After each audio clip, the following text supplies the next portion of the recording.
Welcome to the Slop Temple. We pray this video helps. In this video, I will help you set up your Garmin speed and cadence sensor. First, carefully unbox your new sensors and identify the separate speed and cadence units. Each sensor requires a CR2032 coin cell battery, which is typically included. Gently open the battery compartment, insert the battery with the positive side facing up, and then securely close the cover. This ensures your sensors are powered and ready for installation on your bicycle. Now, let's attach the cadence sensor. This unit measures your pedaling revolutions. Take the smaller cadence sensor and the provided elastic strap. Securely fasten it to the inside of your non-drive side crank arm. Make sure it's positioned where it won't interfere with your shoe or the bike frame as you pedal. The fit should be snug enough to prevent movement, but not so tight that it's difficult to remove later.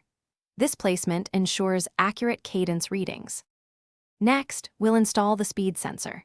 This sensor tracks your wheel rotations to calculate speed and distance. Using the larger speed sensor and its elastic strap, attach it firmly to the hub of either your front or rear wheel.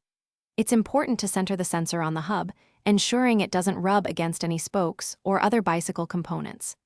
A secure attachment prevents any shifting during your ride, which is crucial for consistent and accurate speed data. Finally, let's pair your new sensors with your Garmin device. First, wake up the sensors by rotating your crank arm a few times and spinning the wheel for a moment. On your Garmin head unit, navigate to the sensor settings menu and select the option to add sensor. Choose speed/cadence from the list. Your device will then search for and connect to both sensors. Once connected, confirm the pairing, and you're all set to enjoy precise speed and cadence data on your rides. Thanks for watching. Consider subscribing if we helped you.